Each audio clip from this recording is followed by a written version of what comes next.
Deku is a boring character. According to one side of the internet, he's the best written character since Lady Macbeth, while another side calls him a useless beta simp. For me, he's just plain old bad, a failure of a protagonist that drags down My Hero Academia's potential. I'm gonna try to be especially fair about this, so at least try and hear me out. Before we get going, spoilers for One Punch Man, Dragon Ball Z, and of course, My Hero Academia. I'm gonna leave some time at the end to talk about Deku's manga character development too, so I'll clearly mark that spot for anime only geezers. Let me also clearly say this, if Deku's your boy, of course, power to you. Everyone is entitled to liking any character they want. I just sincerely disagree with the idea that he is nuanced or somehow way better written than every other shonen protagonist, an argument that constantly floats around the internet. Deku is a member of the new wave of shonen protagonists. As with any form of culture, the general movements and trends ebb, flow, and evolve in response to past phenomena. Right now, we are seeing the influx of the nice guy shonen protagonist. Tanjiro, Itadori Yuji, and of course Deku all fit into a similar mold. They are all just decent dudes defined by their good-natured hearts and desire to do the right thing. Their soft-hearted natures reflect how society as a whole is changing. Did any of you guys watch 21 Jump Street? Remember how the movie contrasted early 2000s jock-centric bullying to 2010's emotional sensitivity? Yeah, that's what I'm talking about. Nowadays, being a good lad is swag. Back in the days, in the anime protagonist scene, the reckless baka was all the rage, and even before that, you had the roid god macho men. What's my point with this little history lesson? Well, the thing is, if you criticize Deku, the immediate crutch Deku stans whip out is that he's a relatable underdog, a nice guy, and if you don't like him, you're just an omega level bully edgelord. Let me be clear, Deku doesn't fail because he is part of the nice guy character trope, he fails because his characterization is innately flawed. From his heroic origin to each significant moment of quote-unquote character development. Let's start with the big one. Despite being the underdog, the man who society spat on, Deku is quite literally given one of the most powerful quirks in the known universe. Bruh moment. Any perceptions of him as the underdog, the people's champ, are thus tinged with hold up a minute because he was quite literally donated a godlike power. Let's now go back to Deku's mini origin story, his spider bite, his death of Uncle Ben. Deku is characterized as being innately heroic because despite him being quirkless and effectively powerless, Deku still rushes to save Bakugo, his boy crush slash lifelong bully. Wow. What a hero! My biggest issue with this scene is that Deku does not display heroism, he displays recklessness. There are literally multiple pro heroes at the scene, seemingly with everything under control, but even still, Deku rushes in to save Bakugo. Not only does Deku not save Bakugo, he properly gets in the way and nearly gets himself killed. Deku objectively just makes everything worse. He charges in thoughtlessly and recklessly, not heroically. Let me give you a cheeky comparison to clear things up. Let's talk about Moomin Rider. That scene, damn, you all know what I'm talking about. That scene when Moomin Rider bikes into battle against the Deep Sea King is one of my favorite scenes of anything of all time. On the surface, Moomin's deep sea sacrifice and Deku's origin story seem quite similar. The difference between them, though, is that while both are powerless, Moomin Rider is self-aware. He has an entire bike ride to contemplate how badly the odds are stacked against him. With his legs aching and rain pouring down his visor, Moomin Rider must have replayed his ass getting clapped by a seafood platter on testosterone in his mind countless times, and even then he steeled his resolve. Moomin Rider knows he is weak and worthless. He knows he's not a Class B hero, but still he has to fight because no one else can, because he's a hero. He doesn't have delusions of grandeur, of being the next All Might, but instead thrusts himself into battle, not because his legs thrust him forward unknowingly, but because doing so has a slim but still slightly existent chance of being beneficial. Moomin Rider is a hero. Deku is a fool. From minute one, Deku's characterization was thus fatally flawed. It's not just in his not-so-heroic origin. Aside from the first 5 seconds of the UA entrance exam, Deku is reckless in quite literally every combat scenario in the show. From the sports festival obstacle race, to his battles with Shinso and Todoroki, to the Bakugo rescue arc, to literally every battle scene, Deku rushes forward without hesitation. Deku's recklessness is even acknowledged by the narrative itself. After exploding his arms with reckless abandon, the doctor tells Deku to cut that shit out because he might turn himself into Captain Noodle Arms. 2 seconds later, Izuku goes one for all 1,000,000% and comes out all Gucci. Deku gets reprimanded for illegally and recklessly going after Stain. 2 seconds later, Deku wants to break the rules to save Bakugo. Tenya even tries to literally slap some sense into Deku. Still, Deku gives no shits for the rules and does his own thing anyway. Does Deku ever face consequences? Nah, because it's Deku and he's a hero. His impulsive actions are always painted as just and righteous, cause plot armor I guess. Beyond the lack of consequences, his recklessness just contradicts the notion that he is scared, insecure and uncertain. It could have been an awesome character arc, but like I said, Deku displays this aggressive rashness basically since minute 1. Outside of combat, the story consistently tries to paint him as an empathetic underdog. Deku cries 2 liters of tears a day and is generally painted as a soft-hearted, scared type of dude. That's fine, except in combat, he's clearly not that guy, pal. Also, remember when I said that's fine? I was lying. The show goes way too hard on the nice guy stuff. The crying is beyond extra, and Deku's supposed forgiving sweetness is just doormat behavior. I know it's a bit of a meme, but it's true. Bakugo is literally his lifetime bully and extremely verbally abusive. But oh no, Mahatma Deku is just so forgiving and kind. Wrong. Deku displays toxic weakness, not kindness. Kindness, born from fragility, isn't truly a sign of being a decent bloke. Deku is displayed as so overly kind that his niceness becomes jarring, annoying, and a tad pathetic. The weight of his tears also lose meaning when he cries at literally everything. The whole underdog thing is also, as mentioned, completely undermined by the fact that he was literally just given one of the most OP quirks in the My Hero verse. Talk about conflicting energies. Deku is also treated as a god by almost everyone in the series. Not only does he never face consequences, literally everyone seems to throb over him. Women quiver at his green afro, and his class picks him as class president just because he's Deku, I guess. Even Stain, a literal villain, is so intoxicated by Izuku's beta sissy pheromones that he non-stop froths at how heroic Deku is. All this just further confuses his underdog status. Quick segue to the next point. Deku's motives. I brought this up in my previous video, but yes, I think Deku's lack of a real backstory is an issue.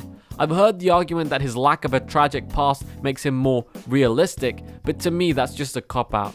Stories are constructed. Subconsciously, we all know and feel this when watching anime, TV, or reading manga. So, when a character like Deku has an insatiable boner for being a hero and literally cries the equivalent of the River Nile when he can't become a hero, it just doesn't feel right. I said it in my last video, but I think it's worth repeating. Naruto being a completely outcasted orphan who everyone spits on all day makes him more compelling as a conduit for the viewer's own feelings of isolation. Yes, I'm not an orphan with a 9-tailed beast in my belly, but I'm watching a show. I've suspended my disbelief, and so I can feel Naruto's pain far more and thus connect with it better than Deku's whining about not being a hero. To give an example within the My Hero verse, Endeavor's feelings of inferiority and his willingness to do everything to be the #1 hero are very relatable to me. Yes, I'm not a father or anything like that, but within the context of the story, his motivations make sense to me, and he can thus be an effective emotional conduit. I might be a whiny bitch every now and then, but when I'm watching a show and I'm seeing a character who objectively has a pretty solid life situation bawl his eyes out at not being the greatest hero ever, it just takes me out of the relatable hero fantasy. Deku's lack of motives for me just paint his clamoring for being a hero as a complex, not a symptom of a pure good-hearted nature. There were potential threads of characterization that could have made Deku really interesting. His insecurity as a quirkless was ripe for development, but nope. Deku does not give 2 shits about the plight of the quirkless, a whole 20% of people in society. Let me put that into context. Black people make up 14% of society in America. That's a shit ton of people, okay? My Hero Academia raises up a huge societal issue, makes its protagonist a member of that discriminated minority, and then proceeds to completely ignore said issue. Bruh moment. When Deku finds out that Mirio was the original One for All candidate, he becomes insecure. Boom, fantastic narrative development. What happens? Mirio then goes quirkless and Deku's Gucci again. My man Midoriya gives no shits about society. He's stone cold. I'm not necessarily an advocate for Deku remaining a quirkless protagonist, as others have argued. It's a battle manga, I get it, the MC needs some power, but still, the issue should be addressed at the least. Deku's characterization could really have been helped if, for example, there was a quirkless side character who acted as a conduit for Deku's quirkless insecurity. As it stands, all these potentially interesting threads are so underdeveloped that they basically don't exist. This is the point in the video where I flip the script. This is when I start talking to you about one of the most underrated, most innovative characters in anime history. This is when I start talking to you about Teen Gohan from Dragon Ball Z. When all these Twitter children froth and throb over insecure little Deku and label him as some kind of once-in-a-generation, unbelievably nuanced gift of a protagonist, I cackle at their ignorance. You can look at Dragon Ball nowadays and be fooled by the Super Saiyan Blues, the not so great animation, the non-stop video game releases, and the nonsensical power scaling, but don't let all that distract you from DBZ's narrative brilliance. Back in the days, Baby Bang Reshi's favorite character was Teen Gohan. Like Dragon Ball's narrative consistency, Gohan has, let's say, been through some not so great changes after the original anime's run. Let's just say Gohan fans have suffered almost as much as Sonic fans. It's such a damn shame too, because Teen Gohan's arc was so ahead of its time. Teen Gohan was the OG nice guy.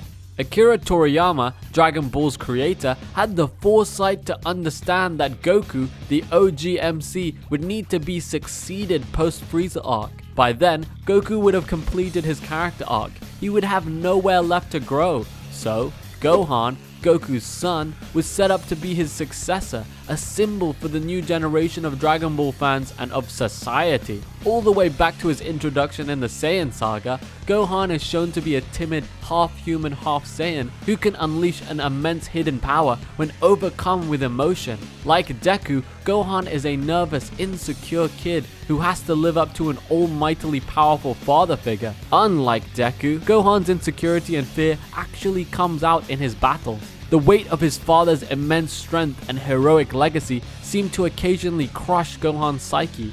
Yes, Gohan also lets his feelings of rage burst forth in combat, originating from his intense compassion and love for his companions. However, his outbursts of power tend to fail. Gohan is also openly mocked by villains and others, a far cry from the continual Deku My Hero circle jerk. Where Deku is protected by plot armor, Gohan is punished and thus made more genuinely relatable. Rikum literally breaks child Gohan's neck and almost kills him. For God's sake, Gohan's mum rides his ass about schoolwork and being a scholar. Talk about salt of the earth realism. Dragon Ball's Cell saga is actually the Gohan saga. It's his coming of age story. It's My Gohan Academia. Cell is a being that strives for perfection, that continually upgrades himself by absorbing other androids. He is confident and cunning, a clear contrast to Gohan's nice guy uncertainty.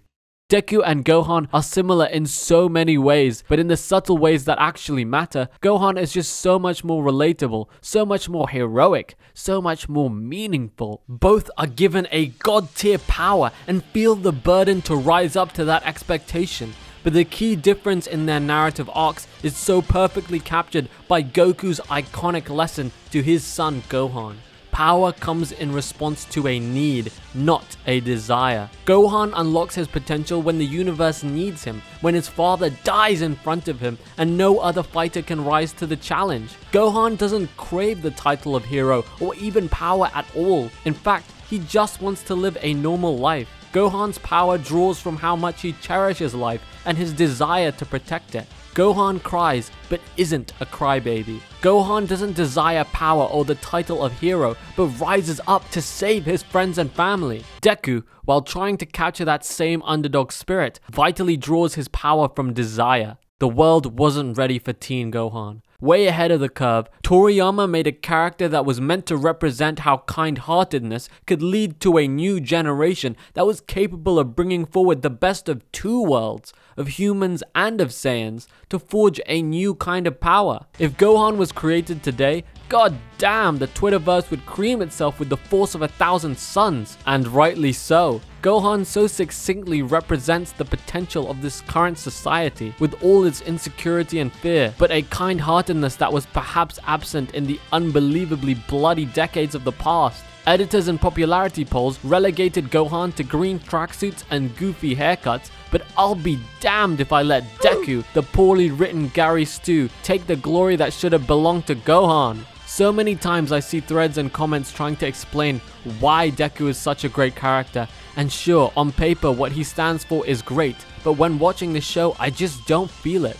In contrast, when watching Gohan go Super Saiyan 2, everything just makes sense. The birth of the Homo sapien, the evolution of language, the creation of civilization, my lazy Sunday spent watching TV, bang! The red line breaks, Cell crushes Android 16, and Gohan finally realizes the meaning of his strength. He understands his duty to protect the world he so cherishes. Gohan becomes a hero. Yeah, Deku can have the orchestras and the high budget animation and the Twitter fangirls, but nothing can beat the raw emotion, the unbreakable glory of when Gohan, the teenage gangster, one-handed Kamehameha walks down Cell to save the goddamn universe. Catch on that, Midoriya. Manga time now, you've been warned. Listen. The manga has basically been soft rebooted and a bunch of stuff has been soft retconned, so I'm definitely reserving judgment for now.